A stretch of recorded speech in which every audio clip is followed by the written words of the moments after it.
Shirley is a great song. I love that song. It is so good.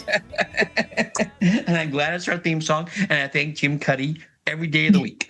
Every day. And the rest of Blue Rodeo, Yes. Anyway. Welcome back to Will and Wise, the Dog Show Drive. Canadian edition. This week on the drive, we're going to talk about the SuperMatch. The SuperMatch. Tailgate Kennel Club in Alberta. Friend of the show, Shannon Scheer.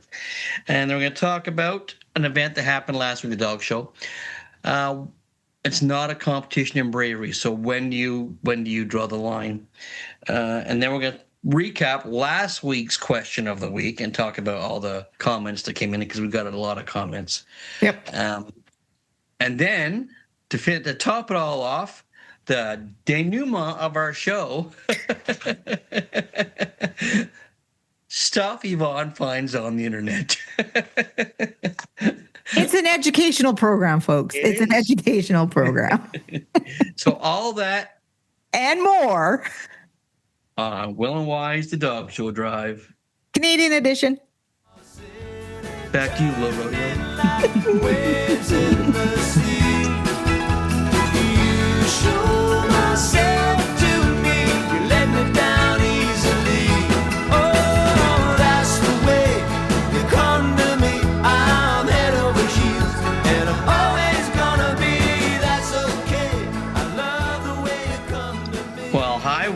How's it going? Well, it's going. Hi, Will. How are you?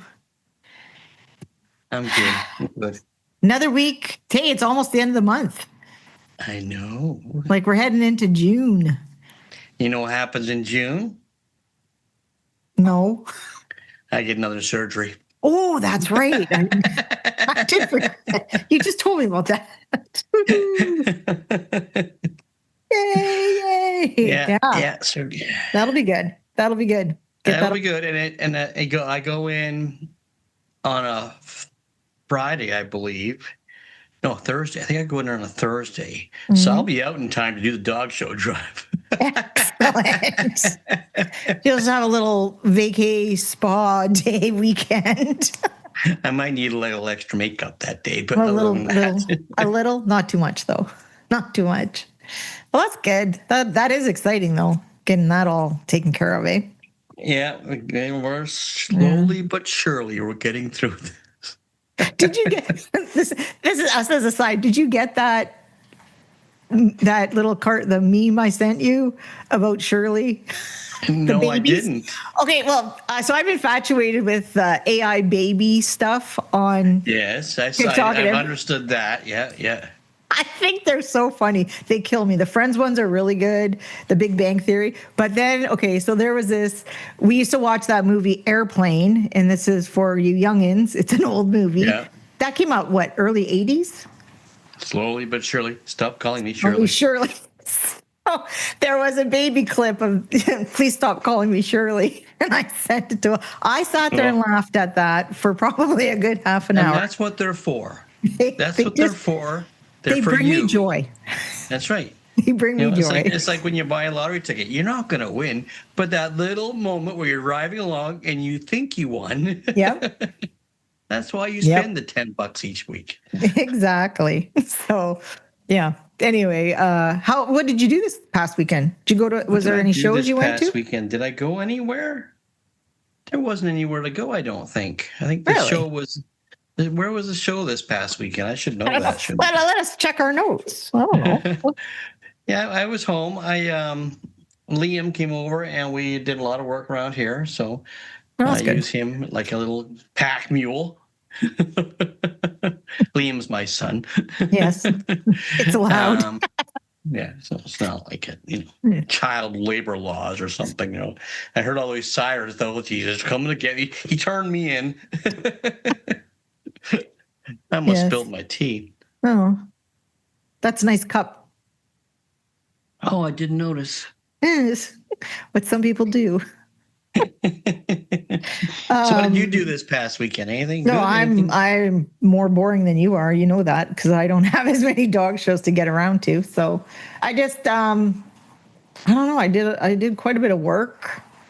because I will be, by the time this comes out, I'll be in Connecticut visiting. Connecticut. I'll be visiting Adam and Katie and the baby. Savannah. The baby. Yes, I have lots. Savannah and I have a lot of things to take care of when I get there. We've got a lot of stuff to teach her. You know, she's 2 now. There's things a 2-year-old needs to know. Yeah. You know, It's time to sit her down. Yeah, like you need to know how to swear properly. As my father said, know your audience. So this is a valuable lesson I'll be teaching her. Yeah. Ooh, there's Fanny. I saw Fanny walk by. Yeah, Fanny just walked by. Yeah, so and there she goes back. Yeah. So I'm super excited about that. Yeah. Yeah. So I just I have to get, anytime you go away, you have to make sure everything's looked after. So one being the dog. Checklist. Fill out your checklist so everything's done. Yeah. So, but other than that, that's all I did. So yeah, it was a nice quiet weekend. Oh well, I think I watched some hockey and I did some writing and blah blah blah. So I decided I can't watch the Oilers actually play because if I watch them, because they lose. So and don't look at me like that. Because of you. Yes. So I know what to do now so that they'll win. So as we know, since they've won the last 2 games, and it will be a third by the time this drops. But anyway, yes. So I've got it under control. Zach, friend of the show, got 2 goals and assists last game. I know. He was awesome. Yes. And he's got the most hits in the playoffs. Mm-hmm. I think if he gets like 8 more or something like that, he passes his total for the year. Wow. He's got them just in the playoffs. So he's got a goal in mind, I think. Yes. Cool. Zach. That's awesome. It is awesome. Now, it was funny you talk about superstitions like that. Allison, if she went and used the bathroom, the Leafs would get scored on during the playoffs. So she'd sit there and she wouldn't use the bathroom the whole game. It's so funny. That's something you should write in. Tell us your little superstitions you have, whether it be for when you're watching your favorite sport or at dog shows. At dog shows, we have, we've got enough. We're not a superstitious bunch, touch wood. No, not at all.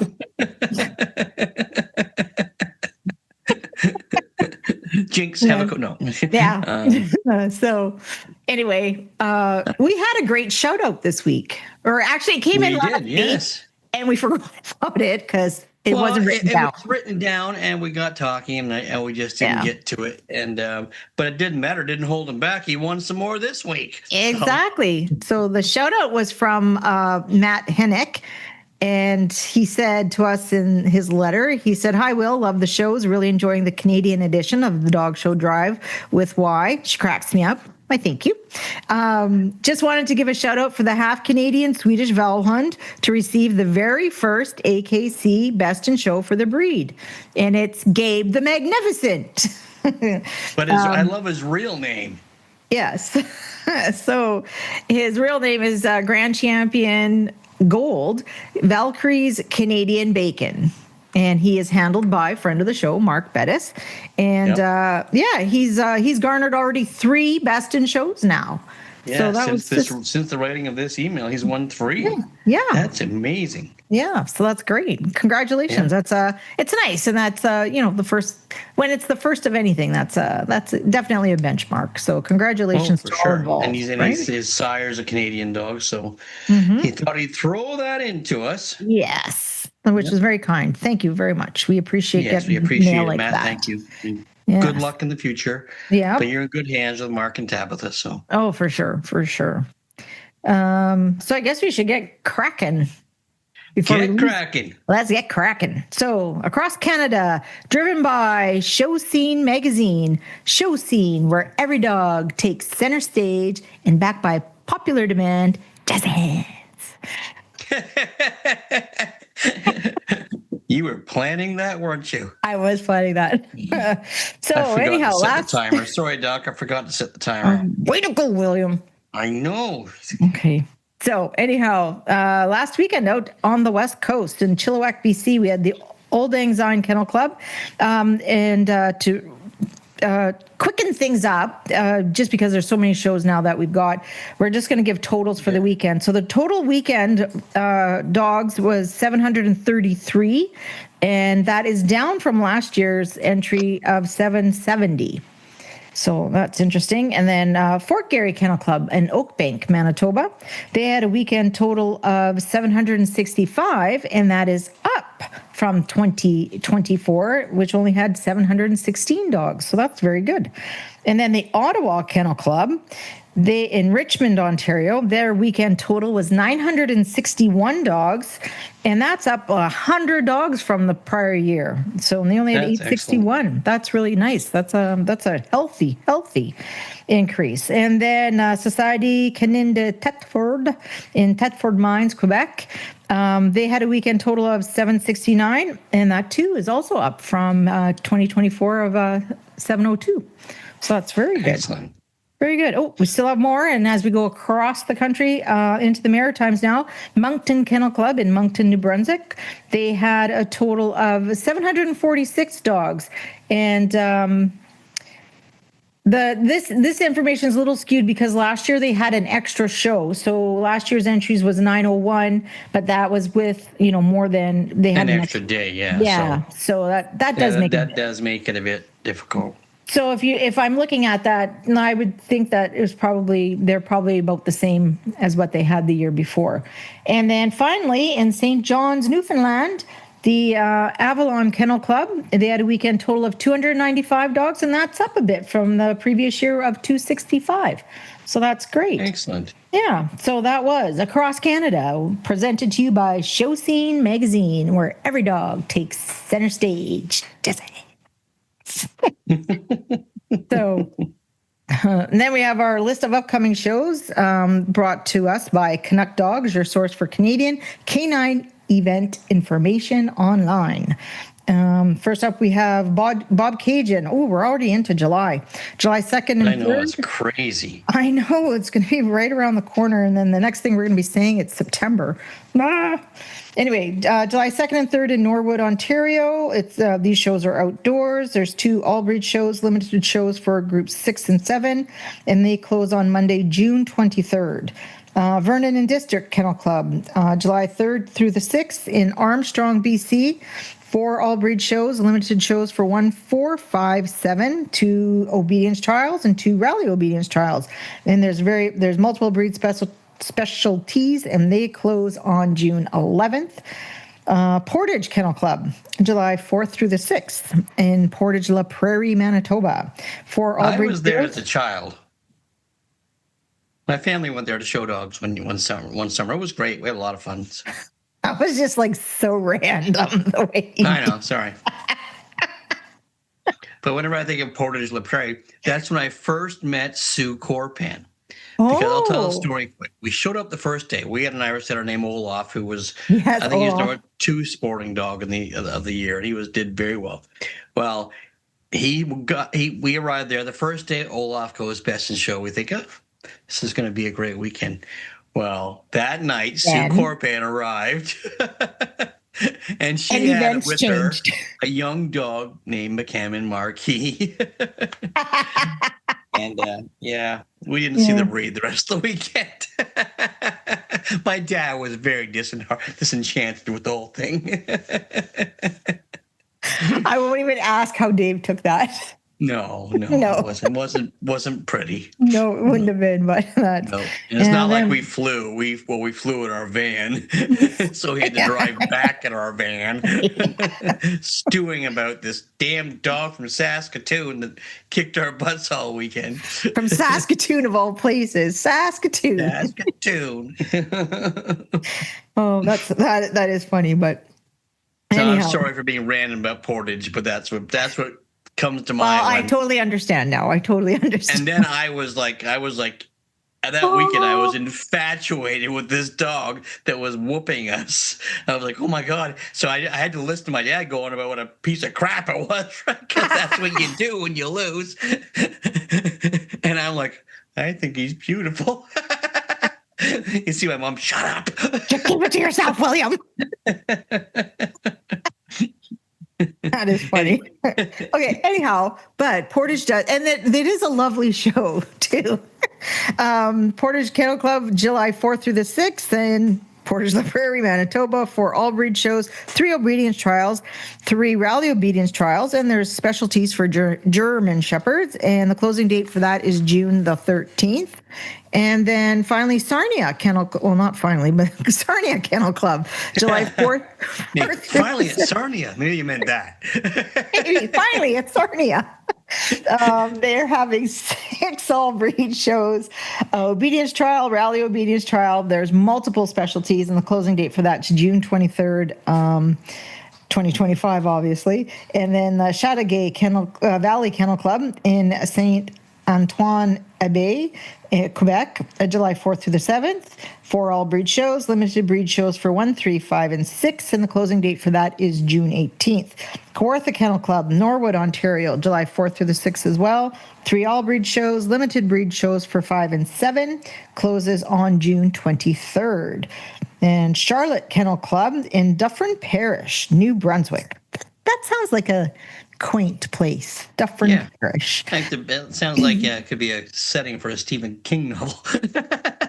Why did you have to ruin it like that? You weirdo. Because he likes quaint little towns like that. Yeah, to infest them with zombie pets. Anyway, that is on July 5th and the 6th, and there's 4 all breed shows, and it closes on June 23rd as well. Pine Ridge Kennel Club in Norwood, Ontario, with 7th and 8th, and I think that's like the sister show to the Bob Cajun. I think they're all held at the same grounds, aren't they? Yeah, they are. July 7th and 8th, 2 all breed shows, limited breed shows for groups 1 and 5, and that too closes on June 23rd. Vancouver Island Dog Fanciers Association in, I always have trouble saying this. Sennington? Is it Sennington? I don't know. Yeah. It's in BC. Sennington. Yeah. Sannington. I don't know. I don't know. You know what I want to say is Sandwich, because I think that's what Hope called it when she was a little kid, because I think you have to go on the ferry to it. Do you not? Yeah. And I'm positive Hope called it, because you ride on the Queen of Sennington, but Hope called it the Queen of Sandwich. That's how I remember. And thus I will never be able to say this city properly. July 9th and 10th, 2 all breed shows, limited breed shows for Spaniels, and the closes on June 18th. And you can find all of this on Canuck Dogs, your source for Canadian canine event information online. Okay, and before we wrap that up, I got a note from friend of the show, Sean Kent from Oxford Dog Sports. He has the ABI Off to the Races Country Rat Race Trials. Ooh. And they close this week. The trial is actually Saturday, May 31st and June 1st, but they close the day of this airing on May 28th. They close, so get your entries in. If you're listening to this and you want to go to the rat race, I would love to go to the rat race. Oh, exactly, yeah. So the trials are actually this Saturday, May 31st and June 1st. And it's ABI Off the Races Country Rat Race Trials. Entries close on Thursday, May 28th. Thursday. Today. All right. Yeah. And then quick reminders for closing. The Oromocto Kennel Club closes on Monday, June the 2nd. So that's this Monday coming up at 9 p.m. or when the limit is reached. And the show secretary is Patrick Mudge, friend of the show. Monarch Kennel Club closes on Wednesday, June 4th at 8 p.m. And the show secretary is MJN Show Services. And Grand Prairie Regional Kennel Club closes on Monday, June the 2nd at 11 p.m. or whenever their limit is reached. And the show secretary for that is Arctic Dreams. So a lot of choices. You have a lot of choices now. And then we're on to this week's topic. No, we're not. No, we're not. What are we doing? Remember SuperMatch. Oh, yes. You're supposed to lead me in because mine is screwed up. That's why I wrote it down. All right. Okay, so SuperMatch. Some of you may have seen on Facebook out west, they're having SuperMatch 25. and that is being hosted by the Tailgate Kennel Club, and that's our good friend Shannon Scheer out west, and they have a whole range of stuff that they're doing. It's just fantastic, and I got a chance to speak to Shannon last night, and maybe we'll let Shannon tell you a little bit more about the SuperMatch. Excellent. Hi, everyone. I'm here with my old neighbor, Shannon Scheer from Calgary, Alberta. Hi, Shannon. Hi, Yvonne. How are ya? I'm great. Good. Long time no see. Miss ya. No, I miss you, neighbor. Yeah. Shannon and I lived one side road across, over from each other when I lived in Calgary, and she was the best neighbor ever. And we had lots of good times out in Calgary. New Year's. But I've missed the best time because you started this little thing called the Tailgate Kennel Club. Tell us about the Tailgate Kennel Club. The Tailgate Kennel Club was incorporated during COVID, actually. And when everything was shut down, there was 7 of us friends that are always at the dog shows.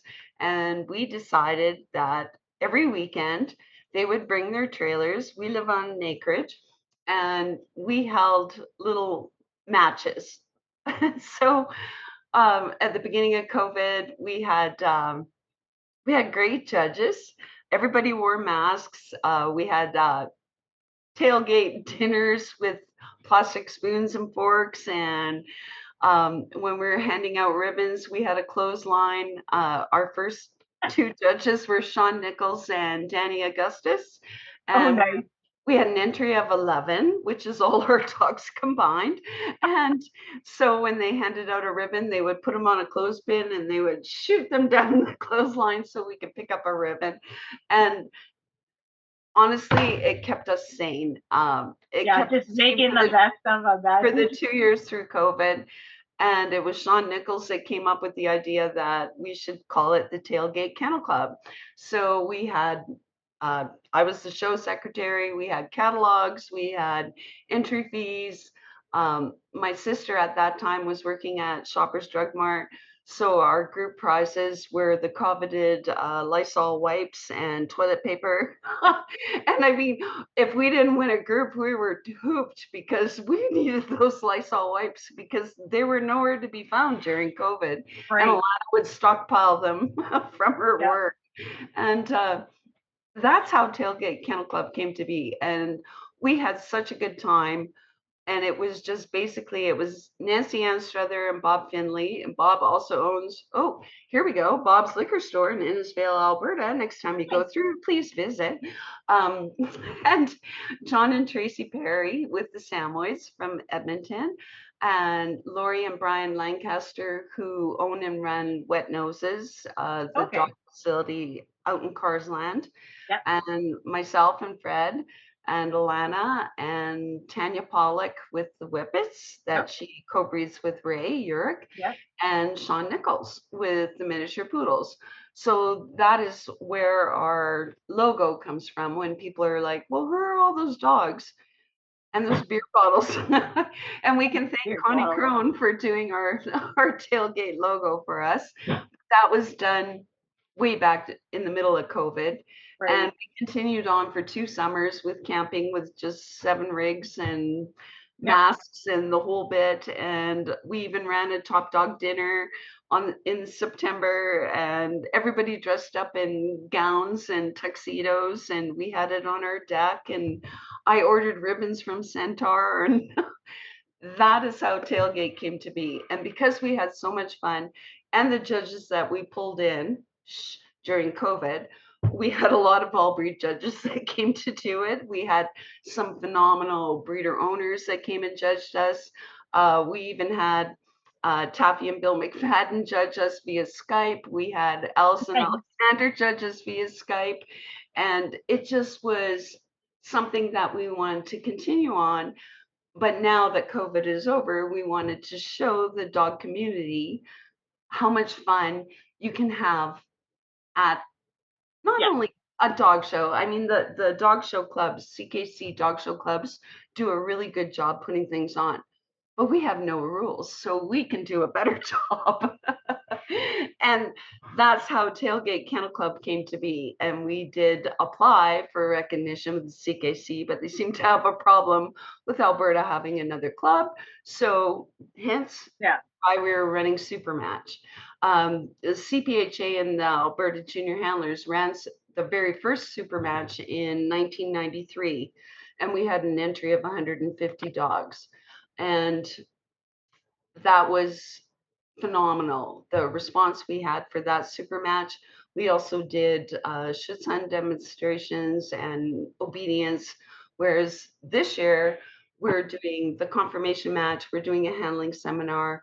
The Wet Noses has an incredible dog diving facility that is just opening up, and we have raffles, and we're just hoping to have a really, really fun weekend. And camping starts Thursday night. The handling seminar is Friday, and SuperMatch is Saturday. And already we have people coming from Saskatchewan, BC, Alberta. And awesome. This is what we want to promote to the dog community, that you can have a really fun time, no holds barred. And we're giving away a lot of money. No. I see that. So your match judge is Colin Brownlee. Yes, Colin Brownlee has graciously offered to fly in and judge our match for us. And Terry Carter is going to be Colin's ring steward. They've worked together before, so they know what to expect. And so we're very, very honored to have Colin come in, and he's out of our jurisdiction, and he's a great dog man, and he knows every single breed inside out. And so people are going to not only get his opinion. Yeah, thanks. That's the word I need.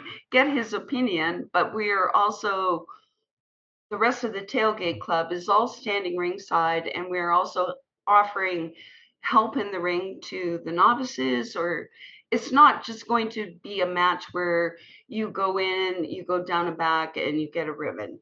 It's going to be, if your down and back sucked, we're going to make you do it 3 more times. It's a learning, teaching experience, and we have the authority of Colin, who is a really great handler and a great teacher, plus all of us to be there ringside to help as well. So for the support. That's excellent. That's awesome.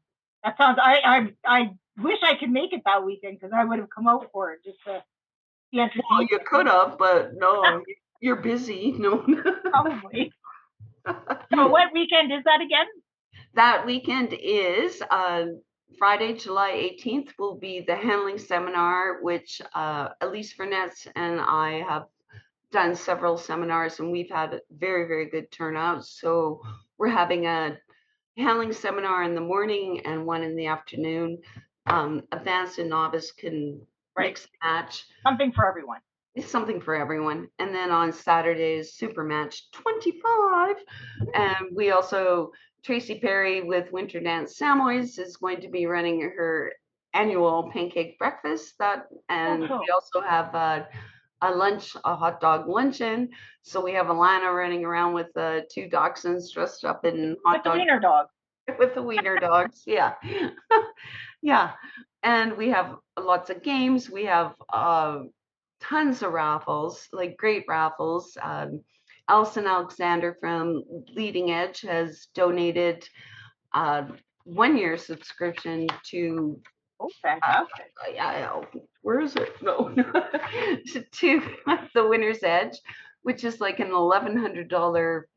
Yeah, that's a fantastic prize. I mean, Alison's different attributes on what she can teach is amazing. So we're going to be raffling that off.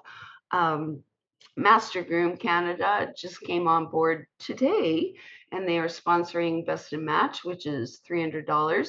And Master Groom will be held the following weekend at Spruce Meadows. And they are also giving away free entrance tickets to anyone that wants to go to Master Groom. And it's an amazing event, and you can watch those groomers top notch. Plus, visit all the booths and shop till you drop. Yeah. Excellent. That's awesome. Well, that's so exciting. I'm so glad you guys are doing this. This is excellent. Well, it started off just as a fun thing, and then we decided to make it bigger and better. And we have Terry from TKO Show Services, and we're pretty legit with everything that we got going. Okay. And the money prizes, we have the group first is $50 at our match, and second, third, and fourth, you can win back $10 of your entry fee.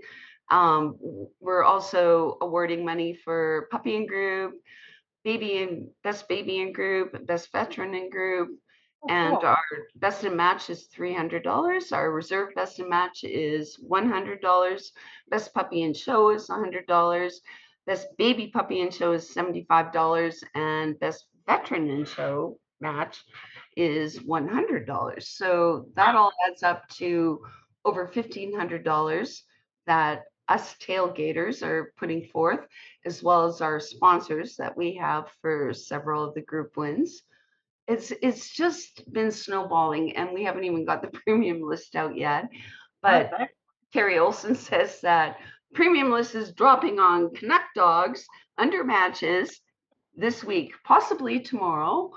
But we have the flyers out and everything is set to go.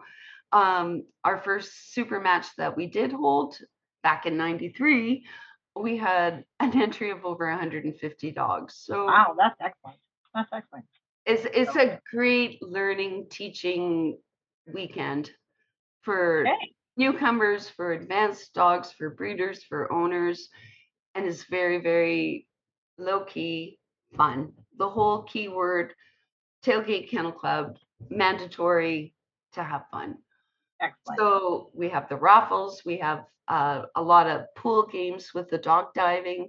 You can sign up for dog diving, but you can't just sign up and go dive. You have to sign a waiver. You have to be instructed by our instructor, Lori Lancaster, on, the rules and the proper way to introduce your dog. You don't just throw them off a dog and see what happens. And the old dogs could just go in the pool for a therapy run. That's the most exciting thing, is this dog has been in the making for the last year and a half, and it is like high tech, utmost, most beautiful dog diving I've ever seen. It's equal to what they were running at California when I was there. Excellent. Well, that's exciting. I'm so excited for you guys. So you're gonna have to come back and chat with us after SuperMatch. And the other thing, I'm going to get you to come back at some point in time and discuss the CPHA and what you guys do, and how you are here for the dog community as well, which I know you are. So I'm so glad we had a chance to talk, and we will see you again. Thanks, Shannon. Thank you very much, Yvonne. Yeah, so that sounds like such a fun weekend. I am now trying to rearrange my schedule so that maybe I can get out to Alberta and go and attend this, because the dock diving, and they really are emphasizing helping people, because it's a match. So it's not just about, winning a prize. It's actually about getting better at showing your dog. So, and there's just a plethora of knowledge that's going to be there. Our friend Colin. So it's just going to be a friend of the show. And it's going to be, and, like Shannon said, like, if you think about it, when we show dogs together, we just had fun. We still won a lot, but we had fun. Yeah. And that's what this whole super match is about, showing the dog community how we can, come together and still have fun at an event. So it's really laid back, and I can't wait for them. Like I said, I'm going to have Shannon back on to let us know how it went. And she also mentioned that I believe you can also put your entries in at, I don't know if it's up yet, but it will be on dogshow.ca. You can enter online at dogshow.ca. So the Tailgate Kennel Club is all grown up. It is all grown up. I wonder when it's going to become a real kennel club. Yeah, so I'm hoping pretty soon. Yeah. Sounds great. Yeah, that'd be fun. The Tailgate Kennel Club. Yes. I just love it because of the history of how they started it. I just think that's amazing. And then, it was just to make the difficult COVID time bearable for most of us who show dogs, and that's our life every weekend. That's going to work for us, right? And it was just kind of to keep you in the loop still. Yep, exactly. Yep. So Shannon has fun no matter where she goes. Sometimes it's not as much fun for the passenger, but she has fun wherever she goes. So true. Like her reaching over and stomping on the gas of my van while I'm driving on a one-way street. Anyway, we'll talk about that later. Anyway, this brings us to this week's topic, brought to you by Canadian Dog Fans here, a weekly summary of purebred dog events across North America. Mm-hmm. And this week's topic is an interesting one because it got fueled by an event that happened last week at the Ottawa Kennel Club. A handler was showing a dog in the ring, and the dog aggressively reacted to this handler. I'll have to say the handler reacted perfectly. She did a great job how she carried it out, and and if you hadn't been watching, you probably wouldn't even notice that it happened. That's how good she was about how she reacted to this aggressive dog. And who knows what happened? I don't want to talk about the dog's temperament because who knows? Who knows what happened? Yep. The question that people were having an issue with was that the dog ended up winning best breed, and there was a video out because someone was videoing the breed competition, and the judge watched the dog aggressively grab his handler and still awarded the dog. So that brought a lot of questions. Did the judge actually, was the judge actually like watching? Because sometimes your video angle, you may think the judge is seeing it, but maybe they didn't. But I don't know. It's all speculation. Like the video review in the NHL, the judge was watching. All right. All right. Yeah. Right or wrong, we don't know, because sometimes they get it wrong too. Right. But So when does this become an issue? Like, I was always taught, and I was taught by Ed Biven, actually. I was watching him judge a breed, and it was a working breed, and he went over the dog, and he was never one of those ones that mauled dogs. He would efficient. He touched the essentials, efficient. And he was very efficient. And this dog went for him, and he right away, if anybody knows Mr. Biven, he stood up, kind of gave a look of disgust and excused the dog, DQ'd the dog. And I was watching, and he leaned over to me and said, "Remember, William, it's not a competition in bravery. If you feel at all that you're in peril, put it out. The dog is DQ'd." But certain breeds and their idiosyncrasies can make them difficult to show. The question, where do you draw the line? Now, there's certain handlers that are amazing with these breeds, amazing. Yeah. But then you get breeds that just out of the blue, like our field spaniels. When I was showing dogs a million years ago, Yvonne was my assistant 500,000 years ago, and we had these two field spaniels from Japan. And I didn't show them because I was staying on the main special of the year, which is an Irish setter. Sure, let's go with that. And everybody thought they were Yvonne's. Everybody thought that they feel that she actually, these were her dogs. That's because you would tell people that, just like I own Vizslas, just like I. But why don't you take over now? There's two. The male was his name was Thuja.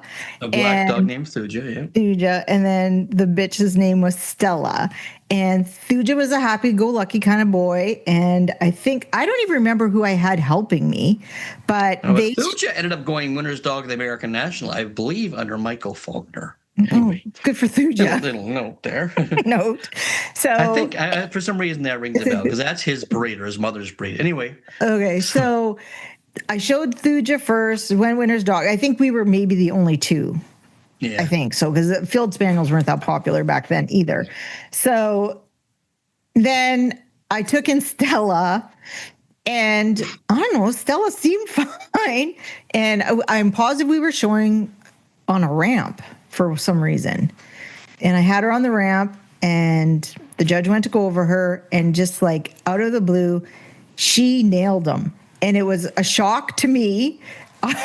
I think I ran from the ring. I was so embarrassed, and it was crazy. But anyhow. And the judge is Walt Schallenberger, so we can say, so probably his back was sore or something, because he was getting up in age at that point. So yeah, he was elderly then. But he judged the sporting group leader that day, and he gave the center I was showing the group.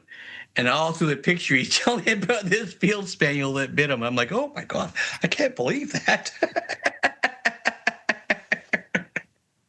Thank you very much. And so, but we had this. So after that, though, in our typical fashion, we had a song we made up about it. Well, we used to write a lot of songs for different dogs in our we setup. did. It was just a fun thing to do while you were driving down the road. Yep. So hit it. Oh, you want me to start? Yes. Well, I think we should do it one at a time, because if we overlap, they won't understand the words. So. True. Go ahead. You start. I'll start. We had a field spaniel named Thuja. He's owned in Japan. He had a sister named Stella. She bit Walt Schallenberger's hand. Thuja. Stella. Thuja, Stella.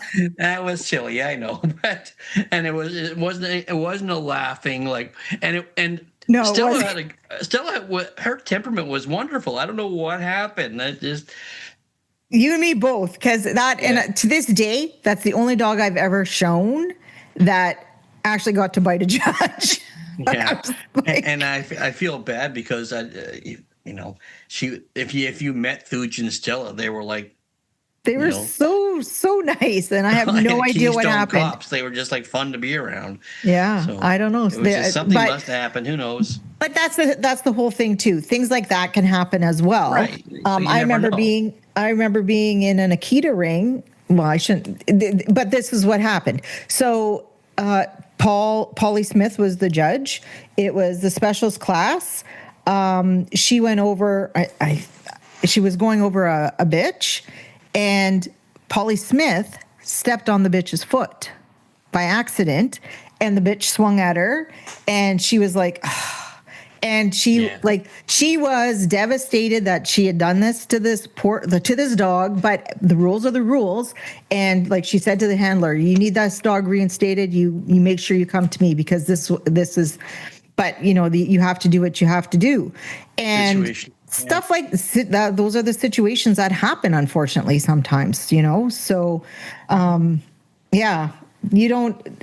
not every time that a dog, does react, it has nothing to do with temperament. It could be situational. So. I remember watching Davey McIntyre, Doug McIntyre's father. The doctors. Friend of the show, Dr. McIntyre, where he was judging at Grey Bruce Kennel Club. It was Grey Bruce Kennel Club. It was really hot. And he was judging Springer Spaniels.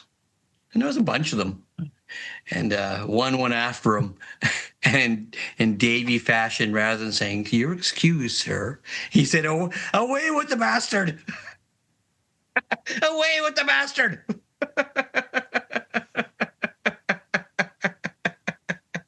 Is that what he wrote on the excuse form? Away with the bastard. Away with the bastard. And I was watching. I saw it happen. Away with the bastard.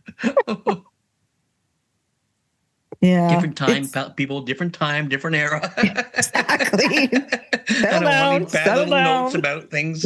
Nope. Bad because he didn't do anything. He just got mad and said that. Yes. Yeah. You do get angry sometimes when you think you're doing everything right and a dog does that. But it gives you, I did a presentation for the judges' seminars in Newfoundland, and it was all about being aware instead of cautious, being aware of each breed you're going to go over. And that means knowing the breed history and knowing breed's idiosyncrasies and just being aware, because you can stay away from situations like that just by paying attention. Yeah. But, we get tired. We get hot. It's late in the afternoon. Yep. Dogs are bothered. And judges are getting tired. The owners are getting tired. Yep. Things happen. A lot of things can happen. So, and maybe, the other thing we should just, say too, is that if a dog does bite, either a judge, another person, or another dog in the ring, they are DQ'd in Canada. Right. They are DQ'd. If they, and I know this because of my test, if they, a judge, in their opinion, they may either excuse, disqualify, or permanently disqualify a dog if it menaces. What's the term they use? Menacing. Yes. Threatens. The dog appears menacing. What if the handler appears menacing? That's more likely the case. Or attempts to bite the judge, another dog, or a person in the ring. The judge has those options. It's their choice as to whether they just want to excuse the dog or disqualify a dog. Right, and then also, and this was the one that I was not aware of this one, but a judge may also excuse, disqualify, or permanently disqualify a dog that reacts to being attacked.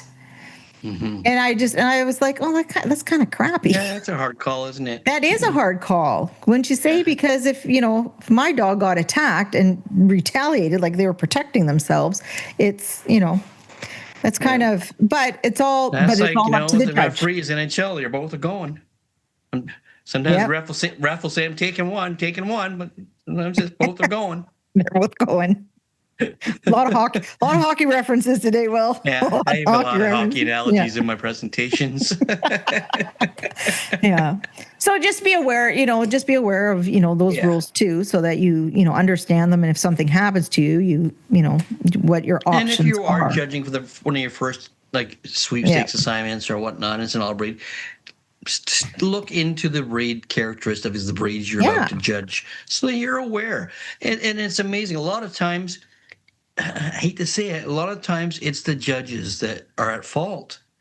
They'll go over a dog cautiously because they're a bit wary of the dog, and dogs react to that. No, and they feel it. If you can't, if you need to have enough dog sense to realize that, and if it's a young puppy and it's his first time in the ring, don't just keep going after it. Keep going after it. Keep going after it. Touch the essentials. Tell it's a good puppy. Get it through so it doesn't do this again. Don't make it an experience that it's going to remember and think, screw you, I don't want to be a show dog. Send me back home. PTSD. Yeah. So you have to use common sense in situations. And even as a handler too, you have to understand. You have to understand your dog and know your dog. And there are sometimes, we've shown dogs where we're in the ready ring, and you're like, I don't think this is their day. I don't think this is their day. I think this is it's time to take. Let's have a break. Open dog 109 is absent. We're going home. Bring you guys. I'm going home. Yeah. No. Yes. So, but and you have that option too. You don't have to, even if you're standing at ringside. In America, I believe it's different, and there's different rules you have to do, procedures you have to do to not go into the ring. But in Canada, if you're at ringside and you're not feeling it because your dog's not feeling it, you tell the ring steward 103 will be absent, and you can walk away. And in sometimes the handler's defense on the weekend, if you watch that whole video, it looks like the handler is trying to excuse themselves, and the judge is having none of it. And which is none of it's where's none of it. But none of it. It looks like the handler was trying to do the right thing, excuse themselves, and get themselves out of that situation. Yeah. And the judge wanted to award the dog. So I don't know what's going to be the outcome of that, but yes, but that's what happens. And so be aware. Be aware of your surroundings. Watch your dog's body language. Your dog will tell you what's going on. You'd have to. I teach this in my class too. Actually, George taught it to me, and I continue to teach in my class. Dogs don't react to.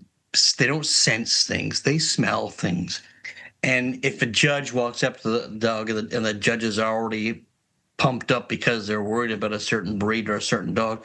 Their adrenaline spikes and it comes out their breath, and the dogs smell it. So, like, I always teach my students to have a candy in your mouth. So if you do have anxiety, your dog doesn't know right away that my mom has anxiety, my dad has anxiety. What should I do? Is it my fault? But the same should be said for judges. Yeah. Judges that have, even if it's not anxiety over the dogs, it could be an anxiety of their first assignment, or this is a big assignment, or someone's watching that they're trying to impress, or something. Yep. Put a candy in your mouth. Cover up your adrenaline smell. Dogs sense it. Dogs smell it. Fisherman friend. Fisherman's friends. If you use fisherman's friends, nobody borrows them from you. Never. They're disgusting. That's why I use fisherman's friends. They did come out with a mint one, though. Yeah, they're not as good. Yeah. I put a fisherman's friend under each arm, maybe one or two behind the ear, and I don't smell like any other guy. Weirdo. So that was the topic of the week, and it was sponsored by Canadian Dog Fancier Magazine, your weekly summary of purebred dog events across North America. Yeah. Cut it out. All right, you're up. So the question of the week, which is brought to you by ProPlan, always advancing. Last week's question was, with severe weather events becoming more frequently.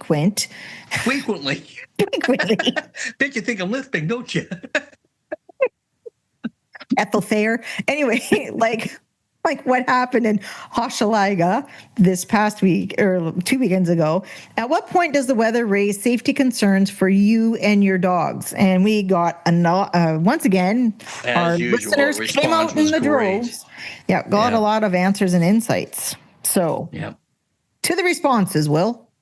Okay, I'll start off with friend of the show, Mary Merlo. Just like any outdoor sporting event, there should be someone in charge who decides when the conditions, lightning, torrential rain, accumulating snow, You mean, Mayor? Stoppage of cancellation. I've showed Bobby Cocker the best in show in the snow at Wine Country. Yeah, Wine It's Country. a great picture. Larry Carolick was a judge. He was freezing. I'm sure he was. He should have been used to it. He was from Winnipeg. He wasn't ready for it. He wasn't dressed for the event, for the snow in the Wine Country shows. Dr. McIntyre, friend of the show, he said a sensible rep superintendent would have canceled those shows due to unsafe ring conditions for judges, exhibitors, and dogs. And, like a lot of other people said, that's like one of the hardest decisions for a club to make, right, is to stop a show. Because it sure is, because you're weighing options. You're thinking, oh my God, is it getting worse? Is it clearing up? Yeah, exactly. It's hard. Yes. Michelle Briggs, who is sister to friend of the show, Simon Briggs. Yeah. Recently at a sprint dog event here, some spectacular lightning was flashing above and looked awesome. Then you had the driver sitting at the top of a metal ladder with gale force winds not pegged down. Pretty sure it should have been canceled. I'm lucky in my state, very few dog shows need canceling, and the main reasons lately, night shows and the power is out. So that's more of a trend. Well, it's not a trend, but that's what they do in a lot of like European countries. They do that too, apparently. Well, Michelle's from Australia. So. Yeah, but I read in another reply that I think it was in Greece or whatever, that's, they start the shows later, much later in the day where it starts to cool off. Right. And they have evening shows instead of, starting at 9 o'clock in the morning, they're starting at 4 o'clock in the afternoon. I wouldn't make it anymore. I would have made it when I was younger, but unless the show is all done by 9 o'clock. But maybe you could maybe you could go to Europe because your time shift, your schedule will be okay. No. But my brain looks at the clock. 9 o'clock. Oh, it's time for bed. It's a new midnight. 9 o'clock. It's true. I don't think. Yeah. Oh no, I wouldn't make it. There's no way. We would only be able to do puppy sweeps. Spring in the day. Jennifer Rezmicki. Ramaski, yes, the welfare of the dogs and people has to be top priority for all, which is, That's true. You know, it's we know that. sometimes you make the call and it might not be the right call, but it's for the best intentions. Yeah, no, and I think people have to realize that too. You do have to realize what a difficult decision that is for a club to make, and you know what? Everyone's got to live with that decision. So whether that be, you stop the show and then half an hour later the sun's out and everything's hunky dory, but at the time in the current conditions, that was the best idea, the best plan for everyone involved. Annie Goosens writes, I witnessed 3 hard falls within an hour. It was obvious that the conditions wouldn't be better for the next day. Yeah. And we talked about that, last week about how trashy the rings get, especially in the wet. And you don't realize how fast they go downhill. And showing larger dogs, I mean, it's crappy to show a small dog in, 3 inches of mud and water. But when you show, the sporting dogs and the big working dogs, the slipping and falling, not only of the people, but of the dogs too. And that's the last thing you want to see. For sure. You don't want to see dogs falling and, pulling a muscle in a shoulder and, old people like us falling and breaking a hip. I have shown dogs that are mutters, though, that, prefer. There are some that do enjoy it. Buddy Beagle, when he won his first American National, the first American National. Yeah. The skies opened and it came down and it was muddy and he just stuck to it. Yeah. Didn't even notice his beagle front. Yeah. Sydney Robinson, she says, it's unfair to judges, dogs, and handlers. And this is very true. Judges walking all day in ankle-deep mud. One judge fell in the ring. Dogs couldn't be judged properly, and movement couldn't be judged. Handler setups were flooded, and trucks were stuck. Not fun, but we made it through. And I think a lot of people forget that. Like, you show your dog for just a small portion of the day, but that judge and that ring steward, they're there all day. They're out there all day. And that's crap. Like, that is just crap, and it's not fun to hang out in at all. So and that's 10 years from now it makes a great story. People want to tell the stories, but experiencing such events is not. No, not at all. Friend of the show, Linda Thompson, wrote, very real concern. I realize as individual exhibitors, we can decide to show or not to show if we not feel safe. But I agree that judges are out there, just like you said, all day in the ankle-deep mud for multiple days in a row. I don't know what the answer is, but for sure this subject is not going away as the severe weather is increasing in frequency. It is. Well, it is. Okay, seriously, William, 25, 30 years ago when I worked for you, did we ever have a canceled show? Ever? No. We had rain. The first show that ever canceled that I was at was Woodstock. We talked about that last week. Woodstock. Yeah. But I never was at a show where anything was ever canceled. I mean, we showed in rain and stuff like that, but it wasn't. I don't know. It was, maybe paused for 5 minutes to just let the big cloud go over. But other than that, nothing was ever stopped or totally canceled. Like a lot of the shows in the southern states get canceled now, like for safety reasons. You get a tornado coming through, and that's the last thing. Well, do you remember Bracebridge? We had Bracebridge when the storm came through, and so we showed all day. I don't think so. But then the storm really hit at night, and we were all in trailers then. And I remember your brother was out there trying to hold the. Oh, I was not there. Running down and screaming. Then we're sitting in our trailer and we look out across the field and we see this green figure coming towards us, and it's got a flashlight and it's a green slicker. And when he gets up to us, his friend of the show, Noel McGivern, and I said, "What are you doing out there, Noel?" He said, "Nancy sent me out to save some lives." He was the best. Noel was the best. He was so funny. Oh my gosh, we had so much fun with Noel. Noel was great. Yeah, just a good old terrier boy. Nancy sent me out to save some lives. And there he was. And if you knew Noel wasn't very tall, but he was portly. poorly. And so he's in a slicker with a slicker cap on, like a hat, and a flashlight, and you see him walking along, Nancy sent me out to save some lives. He was the best. So funny. Yeah. So funny. Oh. Carrying on. Patty Finelli, extreme heat should be a big concern for dogs and people. A judge at our national last week passed out while taking photos after judging in the heat. Our population is aging, which doesn't help, and that's true. You look at the aging population of the judges. Yeah, and wow, we're not really old. We're just old. We're aged, and we have miles on us because we've been showing dogs all this time. But there's judges out there. Like I was talking about Pat Trotter. Pat Trotter is busy all the time. She judges every weekend. She doesn't need to stand out there and in the rain and the mud. And she would, because she's a trooper and she'd get through it. But exactly. But that's the other thing. It only takes the one time where you slip or whatever, and it's a weird slip or a weird fall, and then you damage a joint or a bone, and then you're months and years in recovery. Really, because that can happen, right? So. Yeah. And lastly, we have Tracy Cartwright. While each exhibitor needs to make the choice they feel is best for them and their dog, at some point the show officials need to make a decision on whether to cancel the day as safety of judges and volunteers becomes an issue.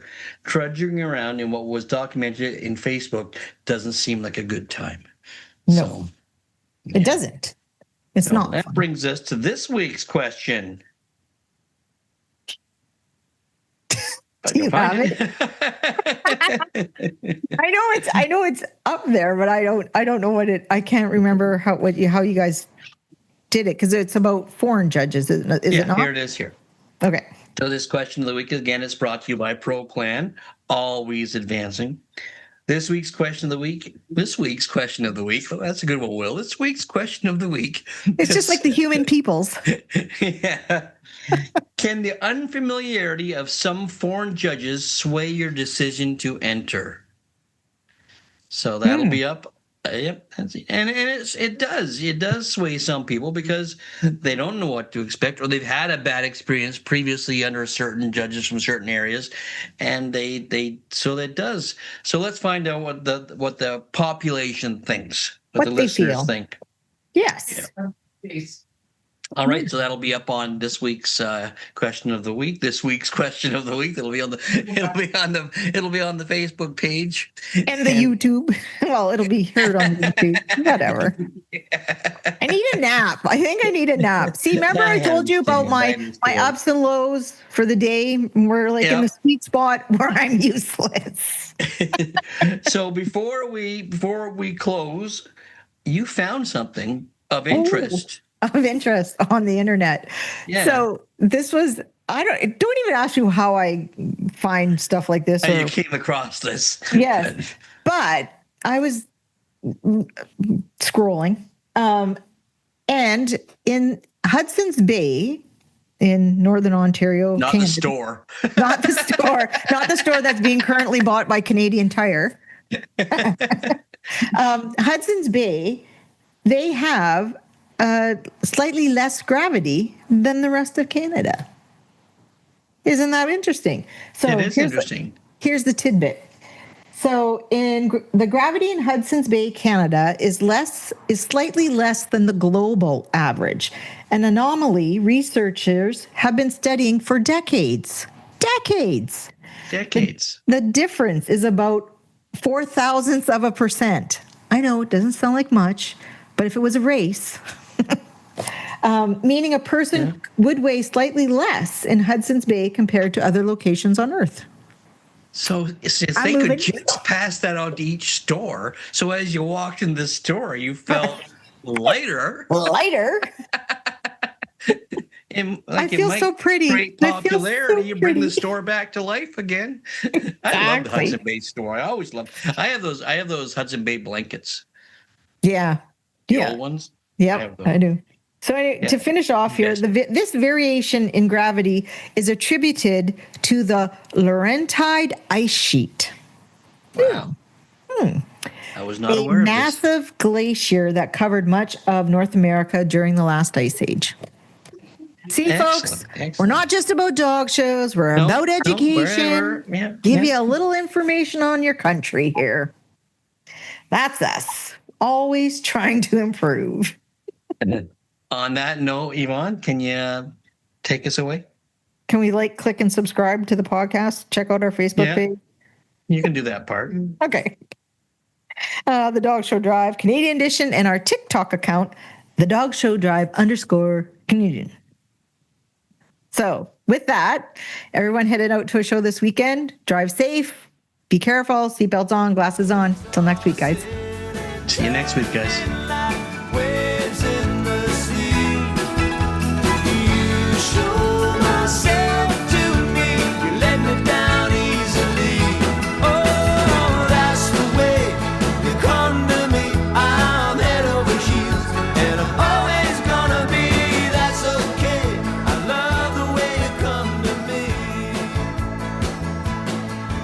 Head Over Heels, written by Jim Cuddy and Greg Keeler, and performed by Blue Rodeo.